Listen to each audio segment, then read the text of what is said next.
Suas mãos enquanto vai chegando, vamos orar. Jesus, obrigada pelo que o Senhor tem feito nesse fim de semana na vida das minhas irmãs. Eu te agradeço por sua bondade, eu te agradeço por cada palavra liberada, eu te agradeço por cada toque. Continua falando com a gente, Espírito Santo, ajudando-nos a cooperar com essa obra tão linda que o Senhor está fazendo em nome de Jesus. Amém. Amém, gente. O título da minha mensagem é geral, a essência, e eu quero começar falando sobre o significado no dicionário de essência, porque isso me ajuda a receber melhor essa mensagem no coração. Essência é aquilo que é o mais básico, o mais central, a característica mais importante de um ser. A essência é determinada qualidade que você carrega em seu mais alto grau. Ficou fácil de entender agora? É essa coisa que é maior. E quando eu estava preparando essa pregação, veio uma imagem nos meus olhos e eu vi um grande jardim com todo tipo de flores, e o pessoal profético, gente, eles foram liberando tantas palavras que tem elementos em todas as palavras da pastora Sônia e do meu também. Alguém viu flores aqui no altar e não eram essas, eram outras flores, enfim. E nessa visão eu vi esse jardim imenso com todo tipo de flor, muito coloridas, e eu tinha algumas perguntas. Qual era a mais bonita? Qual tinha o melhor perfume? Qual tinha o maior valor? E de repente essa cena muda e a minha visão ela passa de flores para mulheres.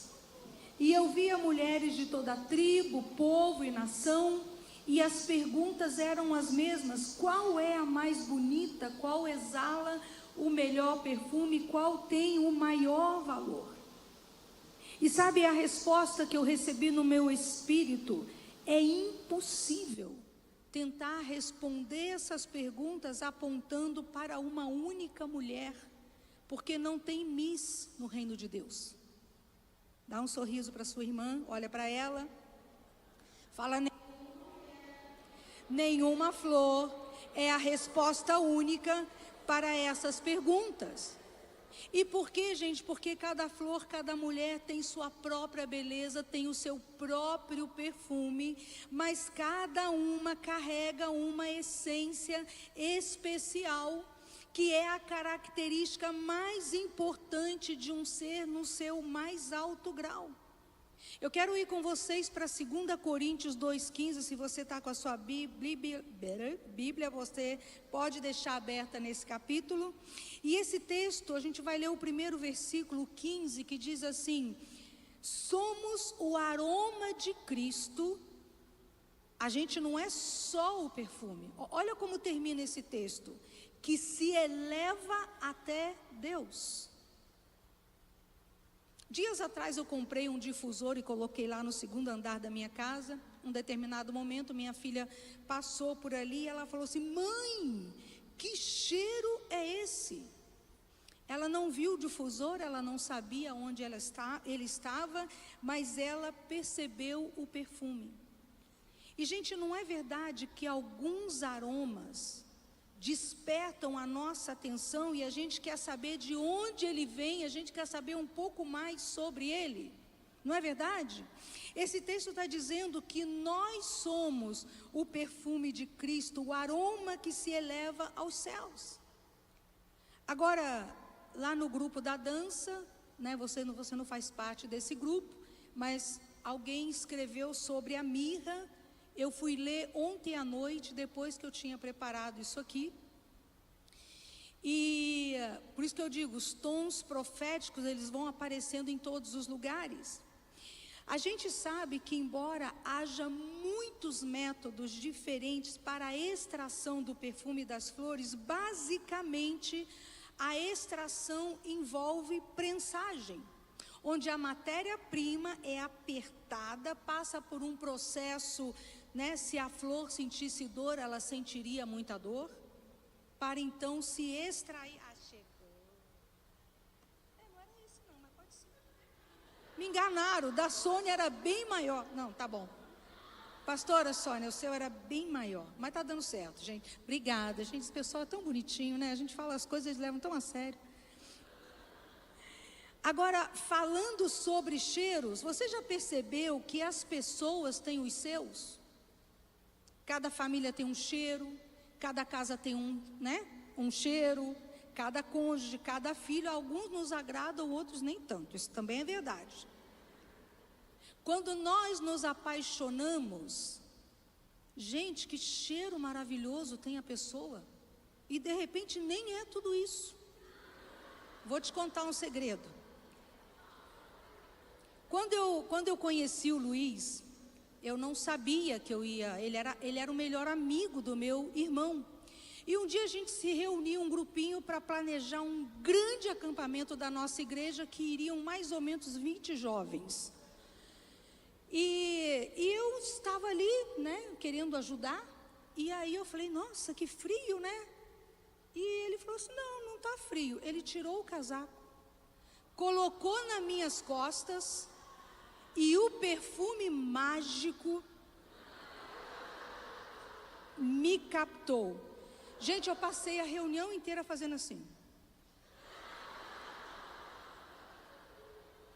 Quem disse que eu tirei aquele casaco? Agora, sabe qual foi a decepção? O perfume era um desodorante da Febo. Eu falei, meu Deus.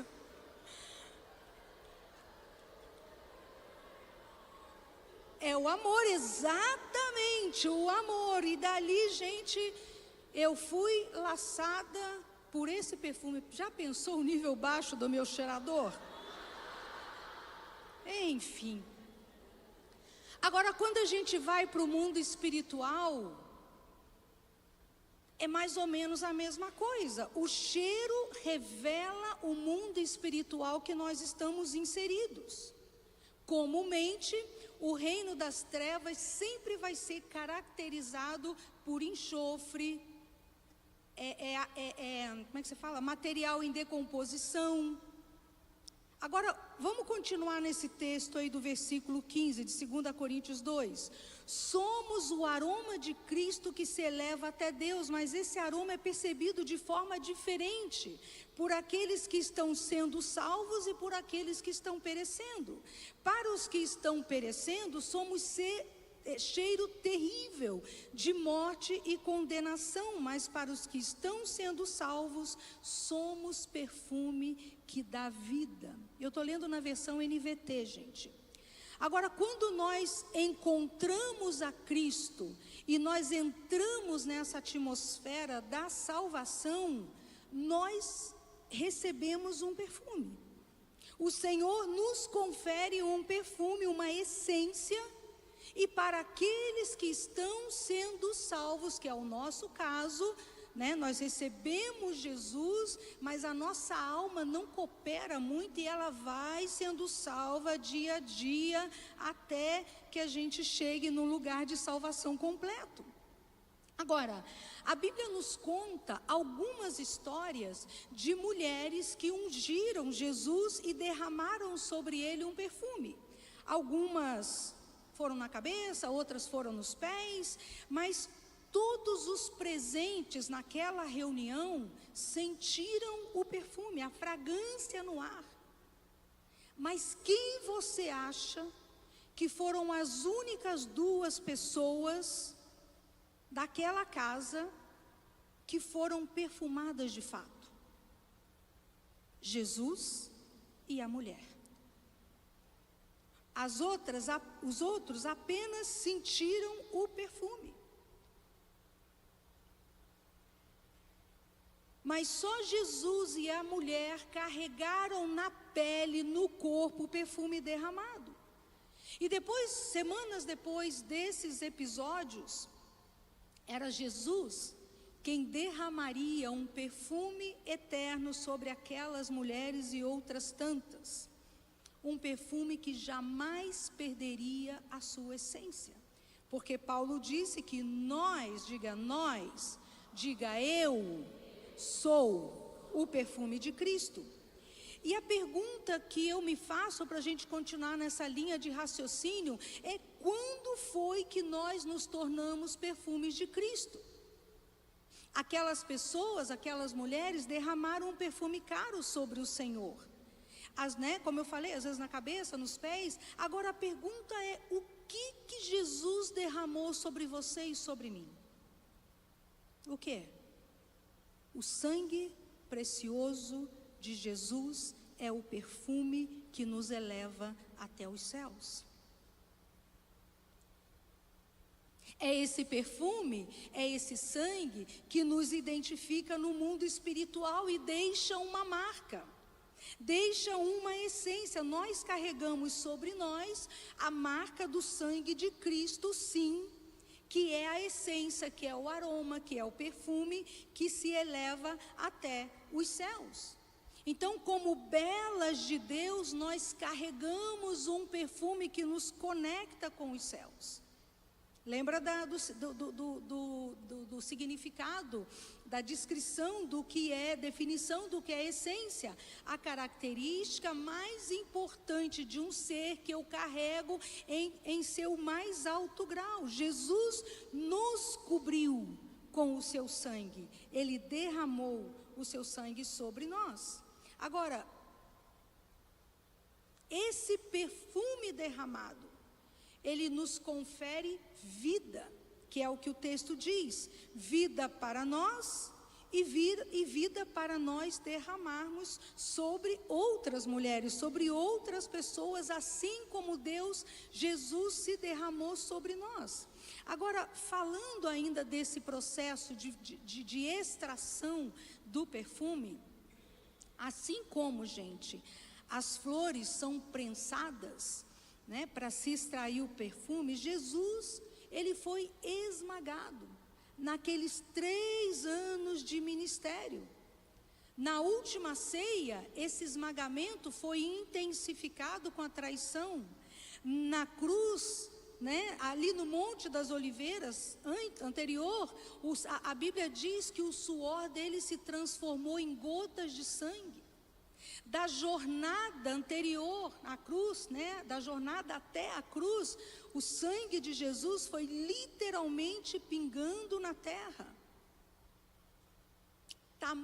E nesse tempo de angústia, tamanha era, o que ele estava sofrendo, a angústia que ele estava sofrendo, por causa da injusta crucificação.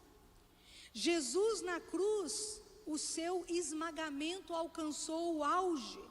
E embora, gente, o cenário tenha sido tão macabro, foi o sangue derramado que nos trouxe salvação e que nos conferiu um aroma. Sabe, eu entendo que no mundo espiritual, cada gota do sangue derramado é como se ela se expandisse gigantescamente, se tornando disponível para toda a terra, toda a tribo, todo o povo, toda a nação. E esse sangue, ele correu pelo planeta e te alcançou. Ele me alcançou. E sabe, ele cobriu apenas aqueles que creram, que tiveram os pecados perdoados, que receberam a salvação, porque teve outros, inclusive os próprios judeus. Nós não queremos o sangue desse homem sobre nós. É um texto que fala dessa rejeição. Então esse sangue que nos cobre, que nos envolve, que nos confere um perfume, também de alguma maneira esse perfume exala através da gente. Vou te dar um exemplo. A gente percebe quando uma pessoa é carregada de opressão, quando a pessoa não é de Jesus, é uma coisa, a gente percebe. Agora, quando uma pessoa carrega esse sangue, tem essa marca sobre ela, ela tem outra expressão no rosto, ela tem outro olhar.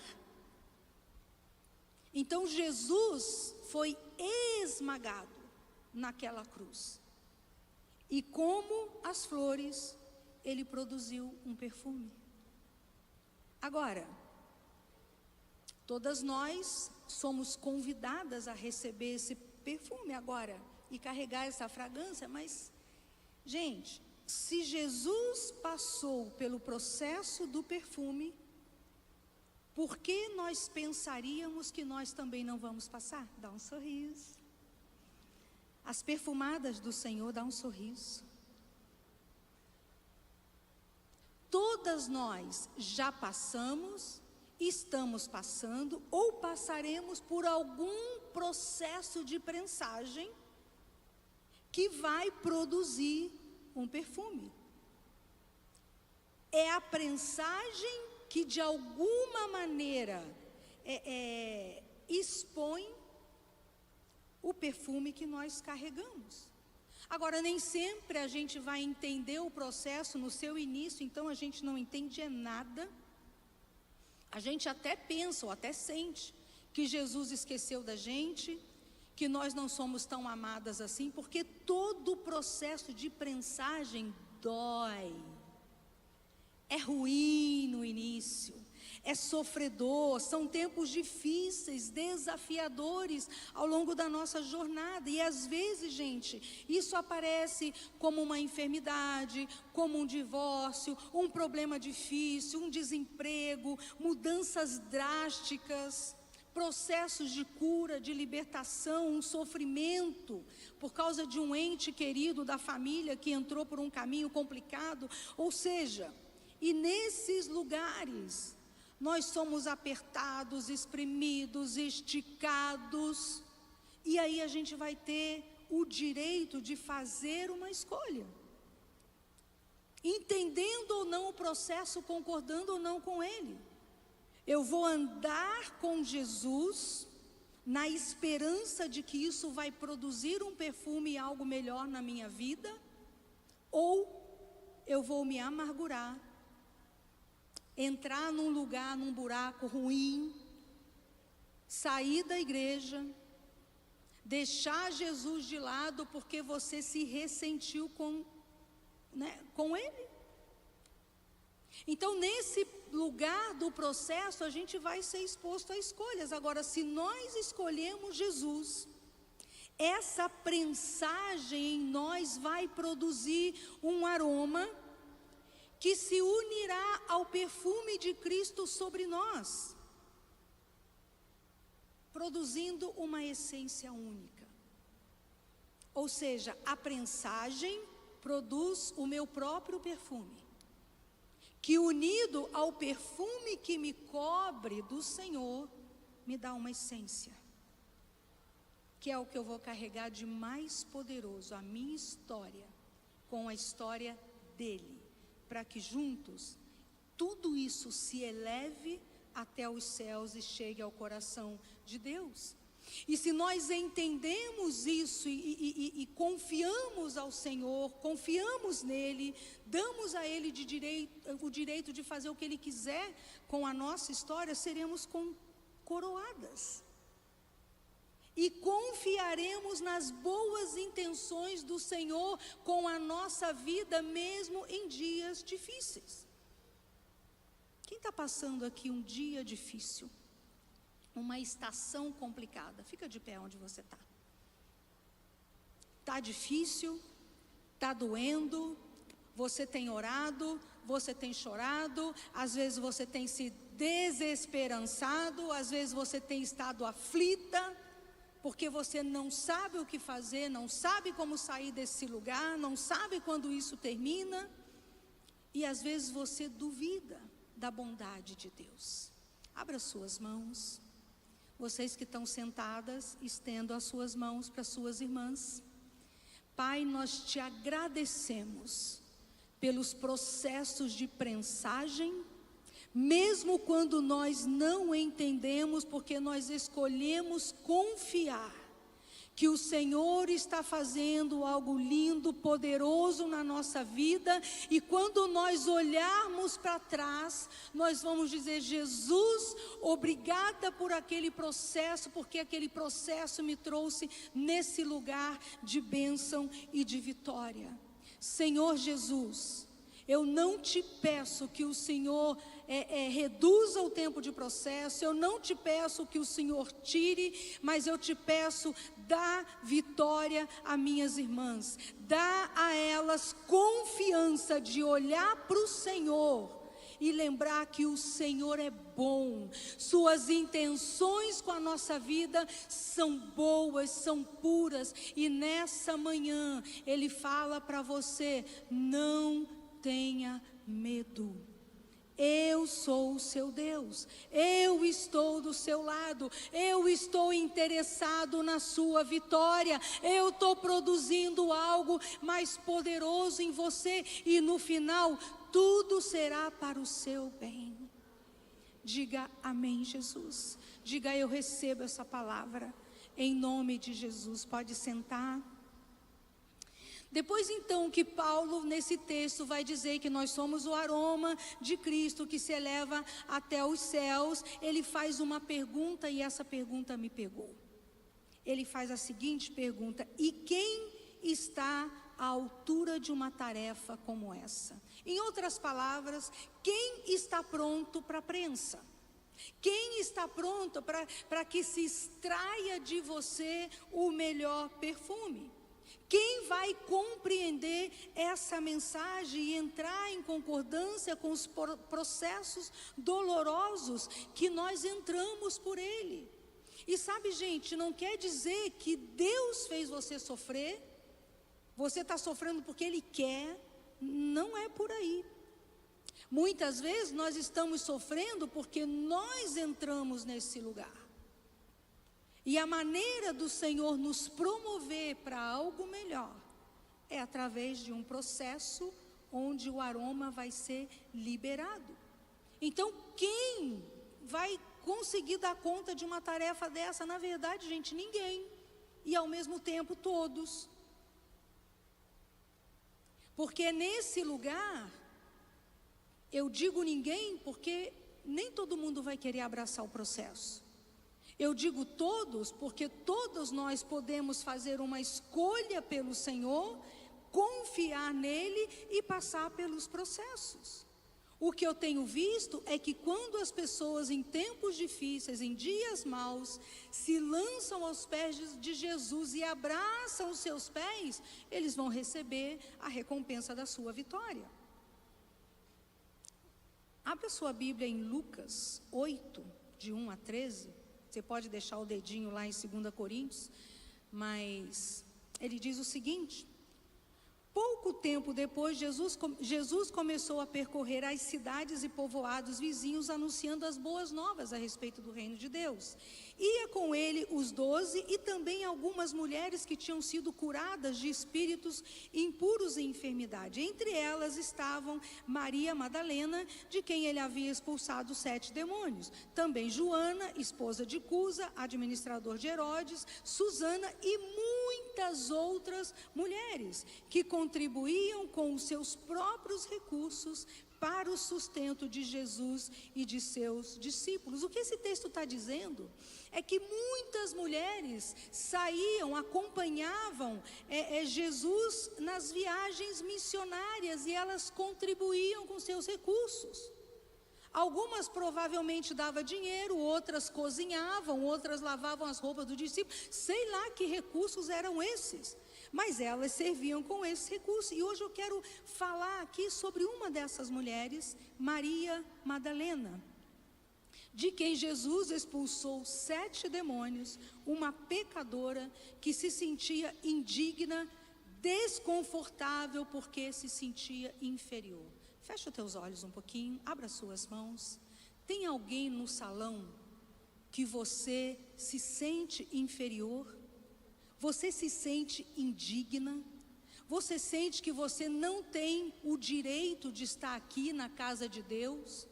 Porque você não nasceu numa boa família, você teve uma história horrível, enfim, seja por que motivo for.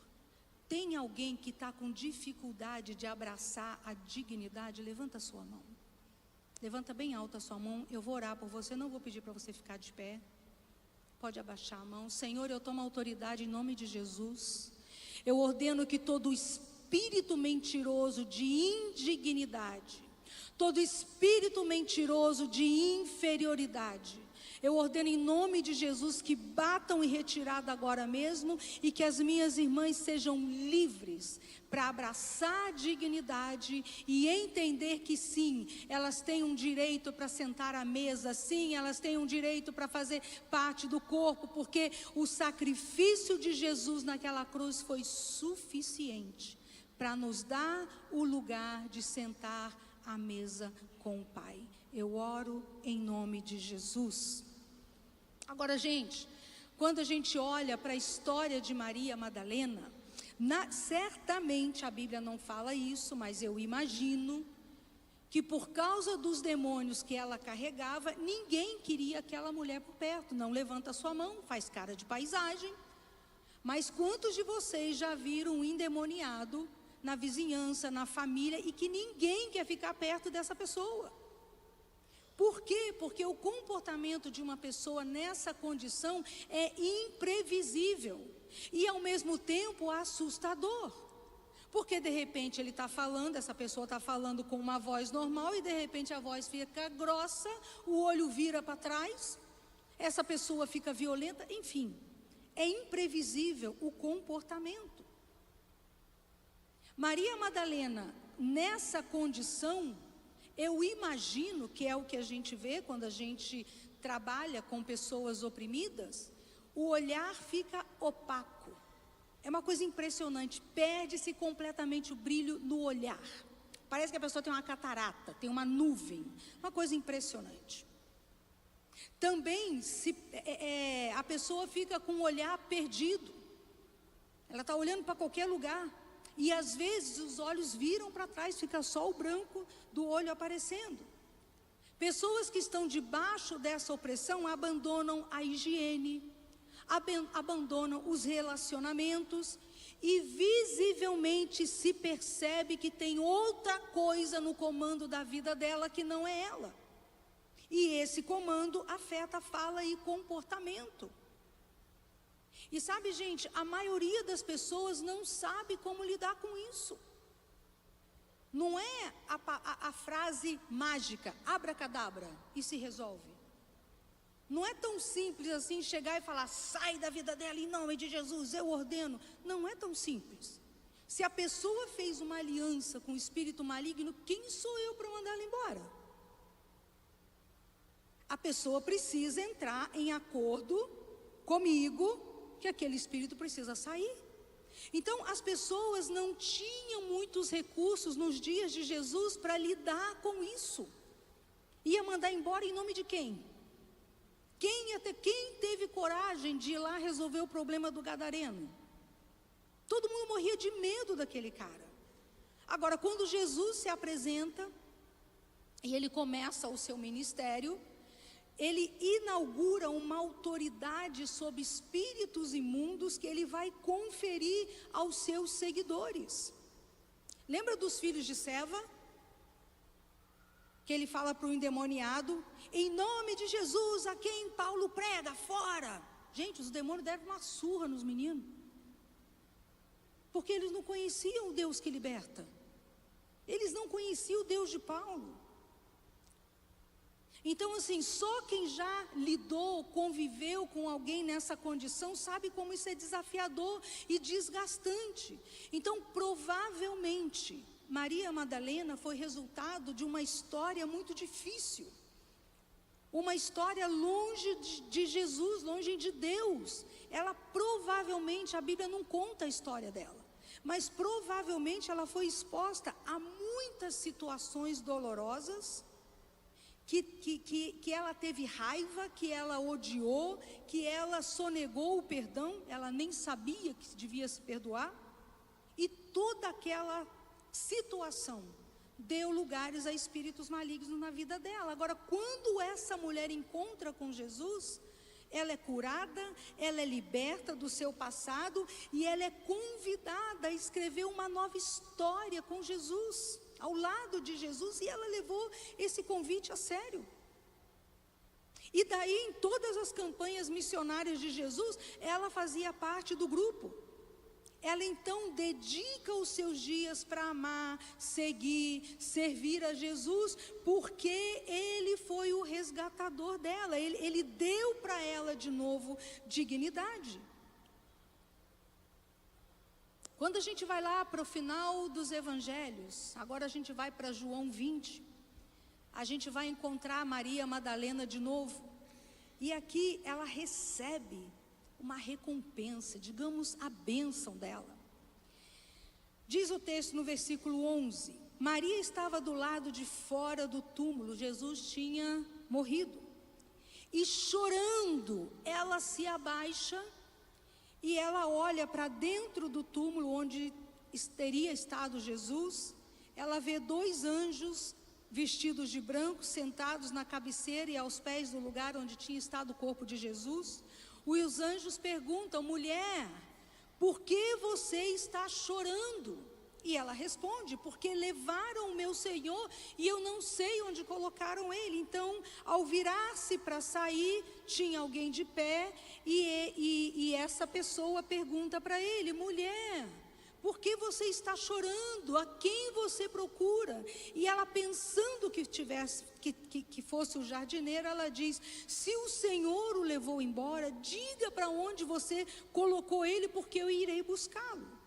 Maria, disse Jesus. Ela se volta para o jardineiro e ela diz, mestre. Jesus então fala, não se agarre a mim, porque eu ainda não subi ao Pai, mas vá procurar os meus irmãos e diga-lhes, eu vou subir para meu Pai e Pai de vocês, para o meu Deus e Deus de vocês. Maria Madalena então encontra os discípulos e diz, viu o Senhor, e então contou tudo o que Jesus havia falado. Certamente, quando Maria Madalena foi encontrada por Jesus e liberta da sua história, provavelmente a primeira coisa que ela fez foi se lançar aos pés dele, cair ajoelhada, abraçar os seus pés, e dali em diante ela entrega a sua devoção à única pessoa que tinha de fato trazido redenção para ela daquela condição horrível na qual ela vivia. E eu quero falar rapidamente, não sei se tão rapidamente, mas acho que rapidamente, sobre 3 marcas de uma mulher de Deus que exala o perfume de Cristo dentro desse contexto de João 20. O primeiro é intimidade. Jesus chama Maria pelo nome. Então é possível, gente, que nos dias da opressão dessa mulher, ela fosse chamada por vários nomes relacionados ao seu pecado, à sua dor, à sua condição, a endemoniada, a prostituta, a rejeitada, a fedorenta. E ontem, uma das nossas irmãs trouxe uma experiência que ela teve no meio da madrugada, que ela ouvia essa frase, você não é nem gente. Às vezes, a gente se encontra em situações que a gente pensa isso da gente. Você não é nem gente, quem é você? Quem você pensa que é? Provavelmente, Maria lidava com essas coisas porque faltava dignidade. E Jesus então chama Maria para voltar ao seu lugar original, apenas mencionando a marca principal da sua identidade, a primeira talvez, o nome.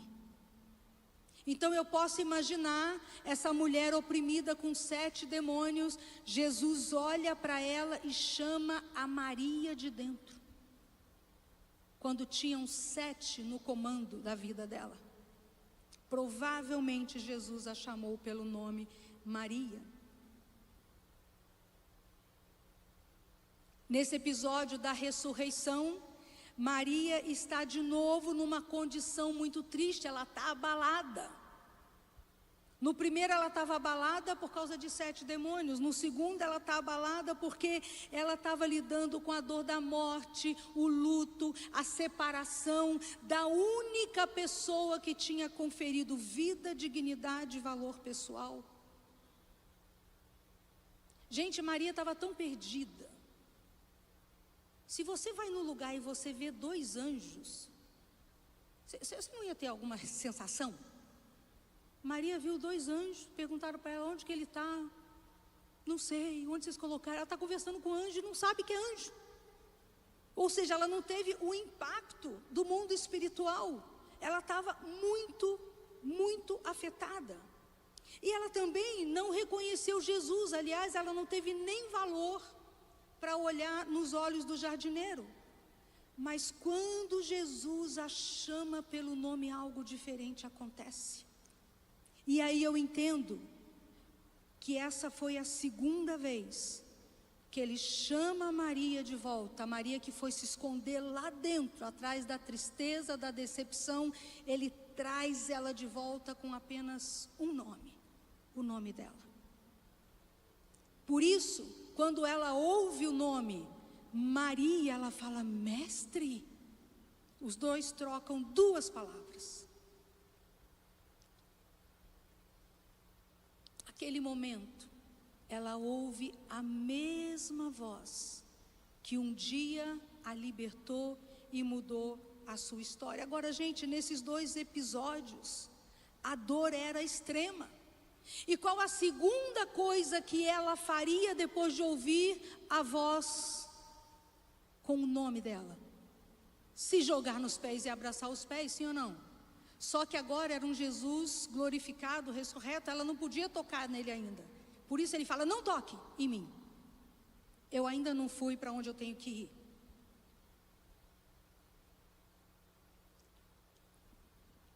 Os pés de Jesus, para Maria, e deve ser assim para a gente também, era um lugar de descanso, de refúgio, de entrega. E ela já tinha estado ali outras vezes. Ninguém tem clareza sobre isso, então eu vou dizer que isso poderia ter sido, não estou dizendo que é, tá?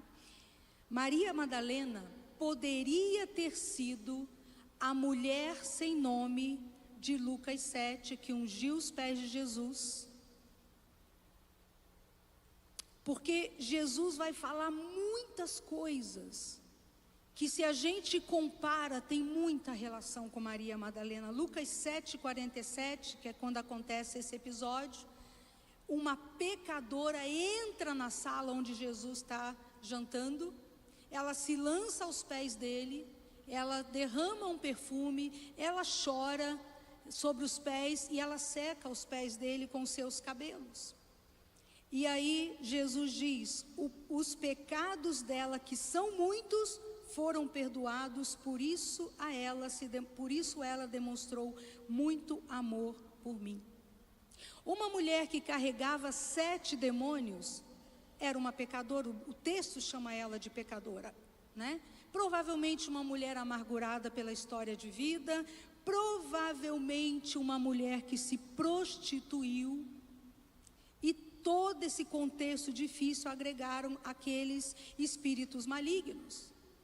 Quando Maria serve a Jesus, quando ela tem o primeiro encontro, quando ela o encontra ali na ressurreição, ela carregava muita gratidão e muito quebrantamento. Sabe, gente, eu tenho orado, porque assim, eu tenho me colocado diante do Senhor, que eu quero ser a mulher de olhos úmidos. O simples fato de falar o nome Jesus, de perceber a presença, de percebê-lo tocando na vida de alguém, isso me dá uma comoção. E a primeira coisa que acontece é que lágrimas vêm nos meus olhos. Maria, eu creio que ela era uma mulher de olhos úmidos.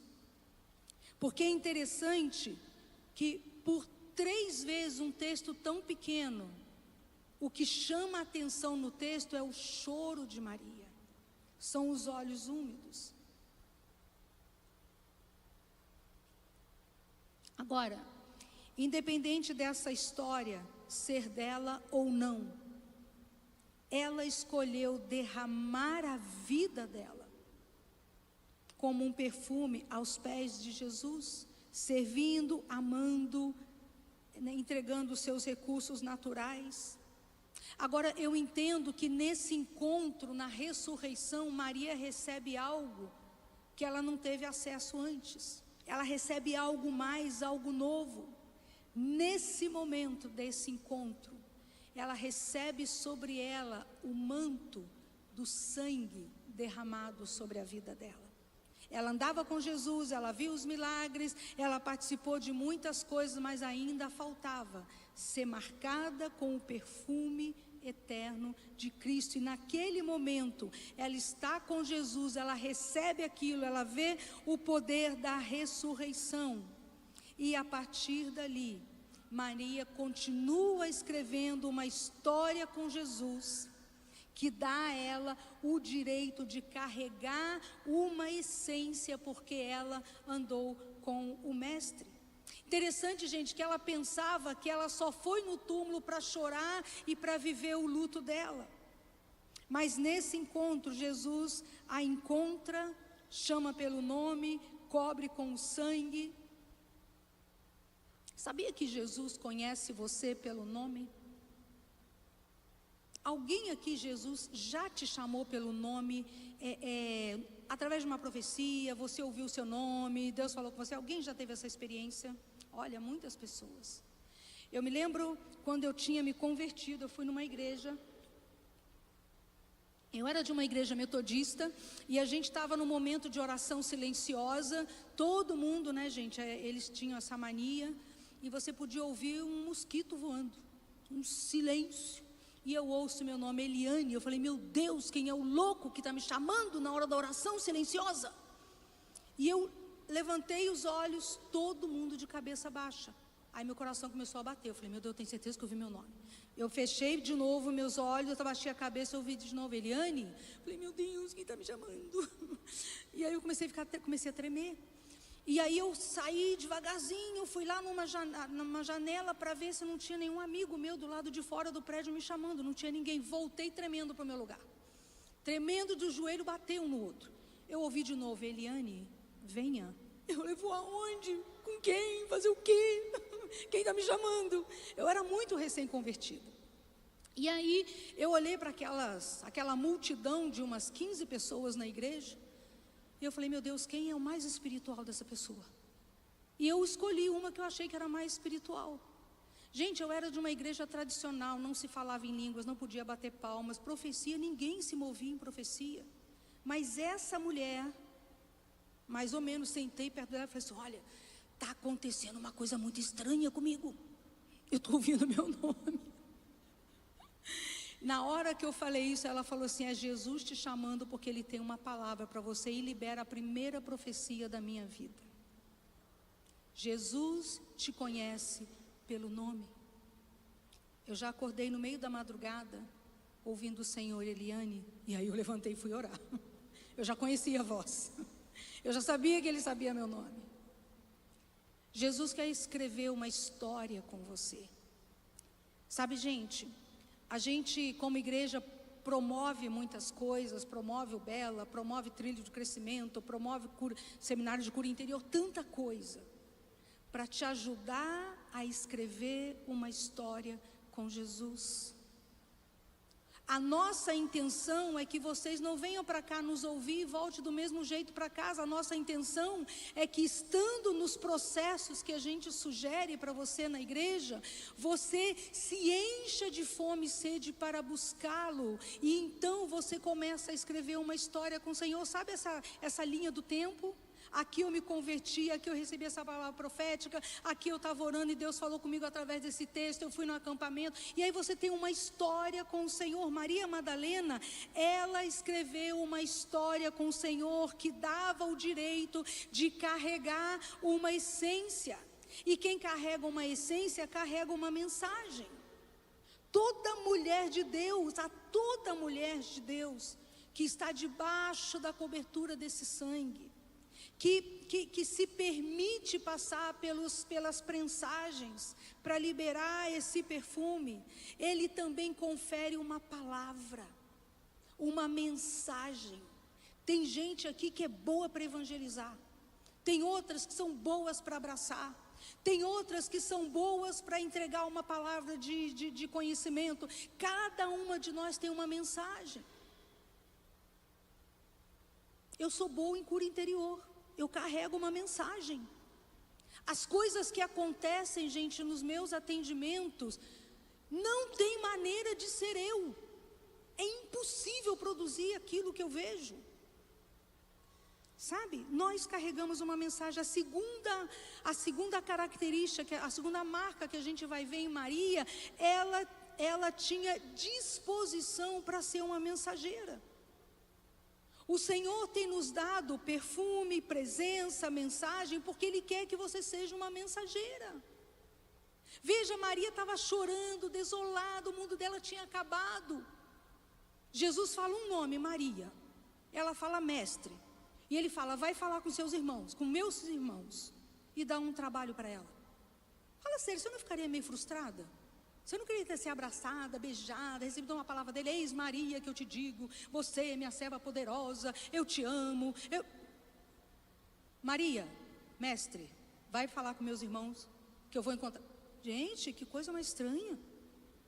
Mas acontecem muitas coisas que não dá para falar nesses encontros de poucas palavras.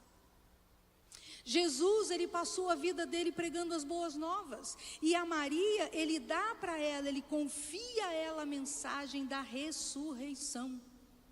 Ele dá para ela o status de mensageira. Essa foi uma grande recompensa que Deus deu a Maria por andar tão perto dele. Gente, não é... Quantos já viram alguém ressuscitar? Eu nunca vi. Eu sei que tem gente que já ressuscitou, mas eu nunca vi. Ela vê Jesus, e ela é a primeira mulher, que aí os homens vão conferir se a louca estava loqueando, ou se Jesus tinha, porque afinal de contas era Maria Madalena, podia ter entrado os 7 de novo. Sim ou não? Então ela recebe essa recompensa, porque ela vê o poder da ressurreição. Agora esse texto em Mateus, gente, tem uma segunda Maria. Eu quero ficar falando só da Maria que eu escolhi essa manhã, tá bom? Então eu vou ignorar a outra. Mas a Maria Madalena, então, se torna a primeira mulher a levar essa mensagem. Quando Jesus fala, vá procurar meus irmãos e diga para eles o que você viu. Gente, agora vamos pensar isso aqui um pouquinho. Todos tinham visto há 3 dias uma morte horrível.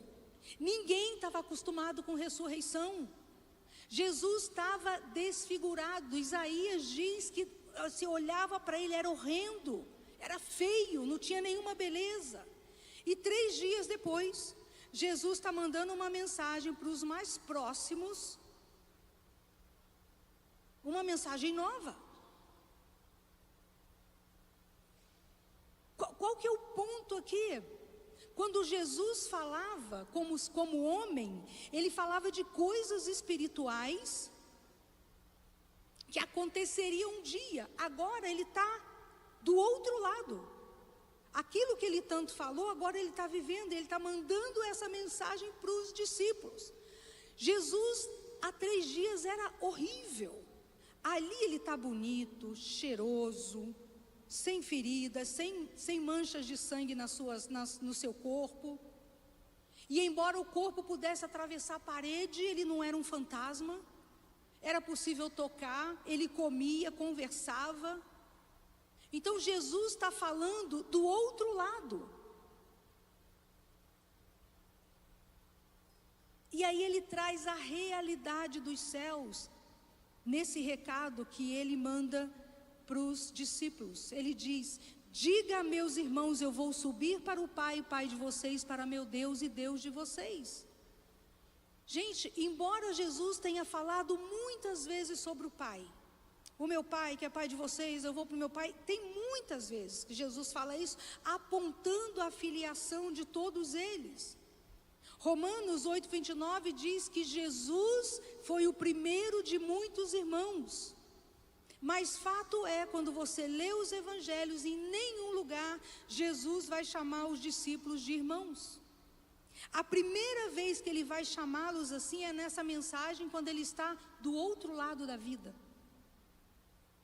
O que Jesus está fazendo aqui é afirmando, enfatizando a preciosa promessa da paternidade do Pai dos céus e o senso de que eles faziam parte dessa família. Em outras palavras, a mensagem era sobre a eternidade e ela falava mais ou menos assim: olha, gente, eu sei que vocês estão enlutados, vocês estão tristes, vocês estão sofrendo, mas quando vocês forem como eu, quando vocês passarem para o lado de cá, o meu Pai, que é o seu Pai, e o meu Deus, que é Deus de vocês, nós estaremos todos juntos. Diga a meus irmãos, quando Jesus fala isso para Maria, ele estava incluindo Maria. Diga, minha irmã, diga para os meus irmãos que eu volto para o meu Pai e Pai de vocês. Eu volto para o meu Deus e Deus de vocês. Agora, a grande dor dessa geração, gente, é causada pela ausência emocional da paternidade. E aqui, obviamente, eu incluo a maternidade. E essa ausência, ela não desaparece com o tempo, ela se aloja para sempre, se esconde no silêncio da alma. Então, muitos pais, por diferentes motivos, falharam com seus filhos, e essa é uma realidade crescente no nosso mundo moderno. O ministério de Jesus foi sobre apresentar um Pai infalível, um Pai que te ama e te aceita e te recebe como você é e é capaz de te dar em abundância tudo o que você perdeu. Quando Jesus cura, liberta, Maria Madalena chama pelo nome, na verdade ele confere a ela uma família. Vai, busque os seus irmãos, os meus irmãos. Agora, você precisa entender que a principal intenção do mundo espiritual maligno nessa estação é impedir que os filhos de Deus tenham uma revelação dessa paternidade. Eu não sei qual é a sua história, mas pode ser que o que marcou a sua vida com a sua história tenha te dado um aroma inferior ao aroma de Cristo sobre a sua vida. Põe a mão no seu coração, diga: eu sou filha amada, o Pai dos céus tem alegria com a minha vida, e Ele deseja que eu carregue o bom perfume que me eleva aos céus. E eu termino com isso, João 20:18. Maria Madalena encontra os discípulos e diz: eu vi o Senhor. Terceiro ponto, quebrantamento. Olhos úmidos atrai a presença do Senhor. Maria teve olhos para ver o Senhor. Ela estava muito triste porque ela tinha perdido Jesus. E eu te pergunto isso: alguma vez você já teve o sentimento de que você perdeu Jesus? Quem já teve isso? Parece que ele está tão longe. E na verdade, é só olhar nos olhos do jardineiro.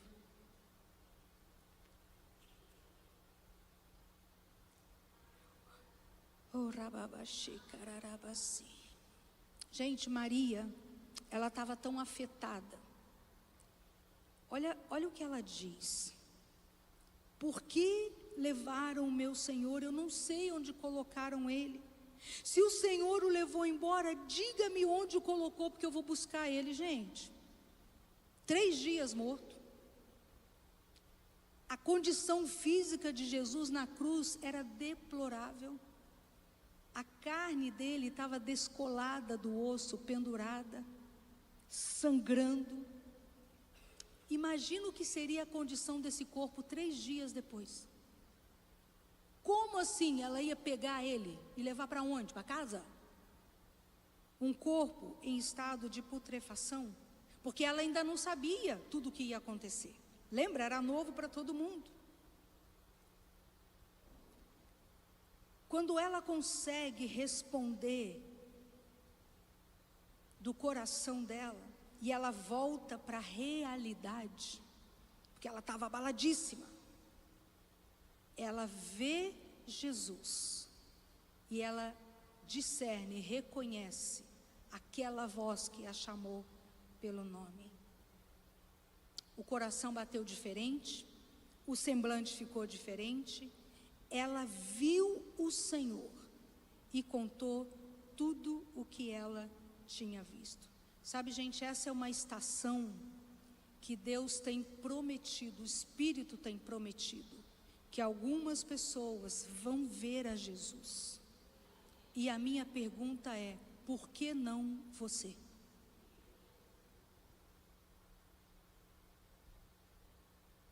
Uma vez eu atendi, estou realmente terminando. Uma vez eu atendi uma jovem no Uruguai, na minha casa, porque era pré-reunião de jovens, a igreja estava toda ocupada, e eu trouxe ela para a sala da minha casa. E eu trouxe, eu e a pastora Cris, nós atendemos essa jovem, uma história terrível, e de repente, eu sinto um perfume na minha casa. Eu não queria atrapalhar o processo de cura dela, mandei uma mensagem para a Cris, que estava na minha frente. Está sentindo esse perfume? Ela, não. Falei, meu Deus, eu estou. Terminei o processo. Quando eu terminei, falei com a moça, você está sentindo esse perfume? Ela falou, sim, é dele. Ele está aqui, na minha frente, na nossa frente. Gente, terminou, eu fui para a reunião, eu voltei e o perfume estava lá. A sensação era que o perfume estava em mim. Quando essa mulher de Lucas 7 derrama o perfume sobre Jesus, os dois tinham o mesmo perfume. Na minha sala, nós dois tínhamos o mesmo perfume. Quando Jesus está no ambiente, nós somos envolvidos em uma essência de quem Ele é, e nós nos tornamos como Ele, exalando o mesmo perfume. Por isso que às vezes você fala com uma pessoa, o que está diferente em você? Você é diferente. Ou alguém já falou isso para você? Porque essa essência de Cristo, ela entra em nós e nos tornamos como Ele. E a minha pergunta de novo é: quem está à altura de uma tarefa como essa? Fica de pé comigo. Porque assim como Ele passou por prensagens que liberou o perfume de Cristo, nós passaremos. Agora, esses processos vão nos levar a esses lugares que Maria passou em João 20, lugares de quebrantamento, lugares de amor intenso e profundo pelo Senhor, e nós escreveremos uma linda história, nossa com Ele, minha com Ele, sua com Ele, e nós teremos olhos abertos para ver, porque cada mulher tem sua própria beleza, o seu próprio perfume, e quando ela se veste do sangue de Cristo, ela tem um aroma que chega até Deus. Gente, vocês são conhecidas nos céus pelo aroma que carregam. Que seja bom, que seja fruto de alguma prensagem, mas que você seja reconhecida por isso. Abra suas mãos, fecha os teus olhos. Não se assuste com os dias difíceis. Não se entristeça pelos processos. Não fique desanimada se você está sendo prensada, esticada, esmagada. Porque o desejo do Senhor é abrir seus olhos para que você veja.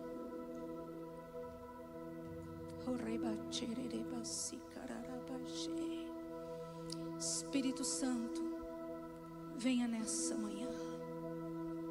Venha nessa manhã. Eu queria convidar você que está passando dias difíceis. Eu queria que você viesse à frente. Mas eu quero que você venha com a expectativa de ter os olhos abertos para ver Jesus.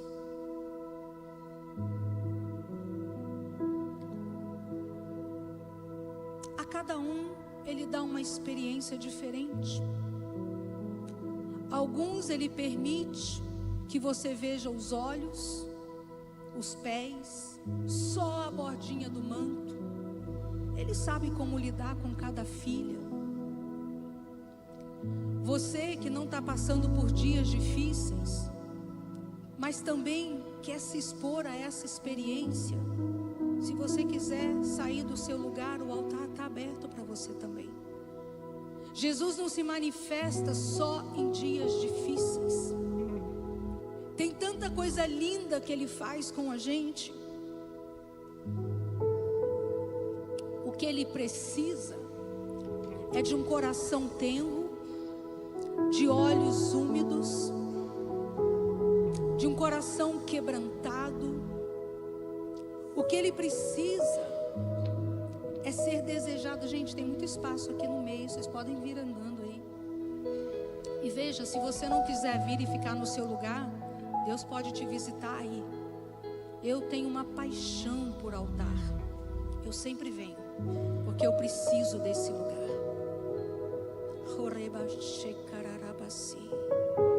Fecha os teus olhos. Imagina Jesus na sua frente. A palavra de Deus diz que nós temos acesso ao trono da graça.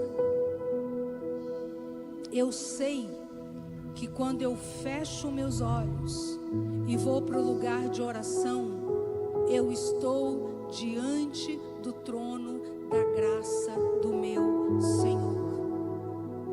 Vendo ou não, a Bíblia diz que eu estou, então eu estou. Abra suas mãos. Você que ora em línguas, começa a orar em línguas. Nesses dias, Deus quer dar a você, mulher, um lugar de honra, um lugar de destaque no reino de Deus.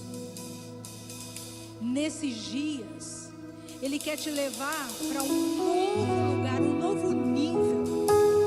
Ele quer te levar a um novo conhecimento da sua presença, da sua graça, para que você possa contar aos outros o que você viu. Maria Madalena, ela foi contar para os discípulos a principal mensagem da vida dela. Ela foi contar para eles a grande recompensa de ter andado com Jesus. Todos viram Jesus morto, machucado, crucificado, feio. Maria Madalena viu Ele bonito, ressurrecto, cheiroso, vestido gloriosamente. Ela foi a primeira a vê-lo. Quem era Maria Madalena? Não era nem gente antes de conhecer o Senhor. E talvez você já se sentiu assim, de não ser nem gente, de não ser vista, de não ser ouvida, de não ser compreendida, de se sentir invisível, de se sentir sem valor. E nessa manhã, o Senhor está dando para vocês, para nós, o mesmo lugar de Maria Madalena. E Ele diz: você se dispõe a ser minha mensageira? Você se dispõe a contar o que você viu? Você se dispõe a contar o que eu tenho feito por você, com você, através de você?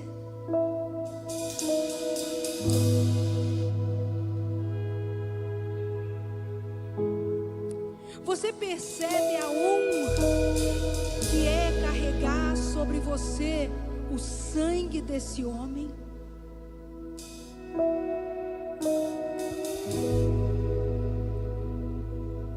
É esse sangue sobre você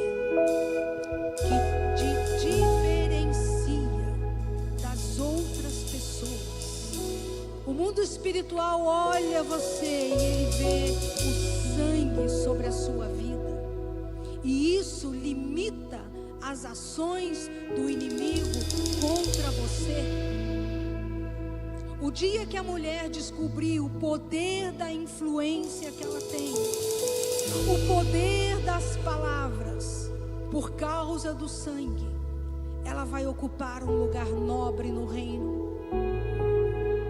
E para isso, gente, nós precisamos renunciar às fofocas, o falar mal de outras mulheres, o reparar como aquela mulher se veste e ridicularizá-la para outra mulher, o falar pelas costas. O Senhor tem te chamado para fazer com outras mulheres o que Ele mesmo fez por Maria Madalena. A nobreza é tão grande que Jesus nem permitiu que se fosse escrito detalhadamente o que foi a vida de Maria antes de encontrá-la. Porque se a gente vai para o endemoniado de Gadara, tem muitos detalhes da condição deplorável que ele vivia, mas ele preservou Maria. Você precisa preservar as Marias que estão ao seu lado.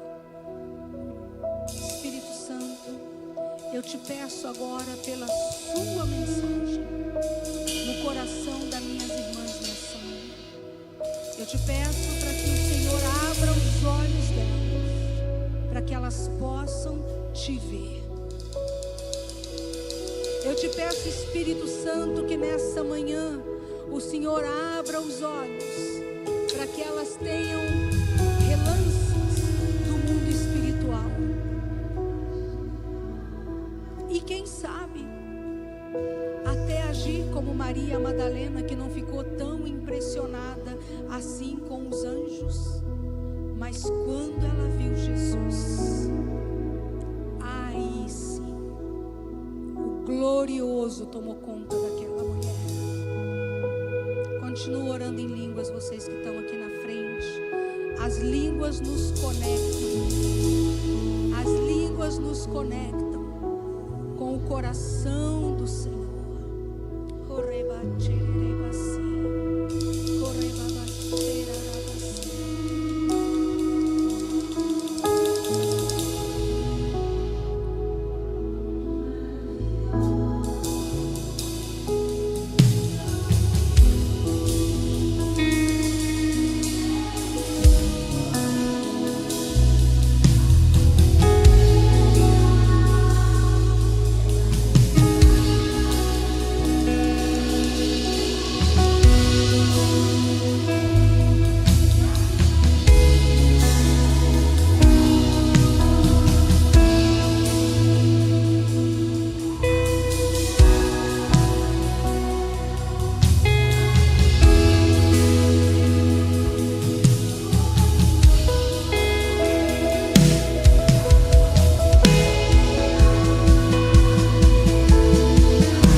que se eleva aos céus.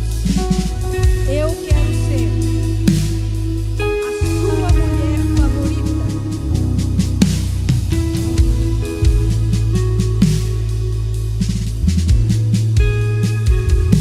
Oh, rabababaxê, eu sinto nessa manhã o Senhor falando isso com você. Você é a minha mulher favorita. Eu sinto o Senhor falando com você, mulher.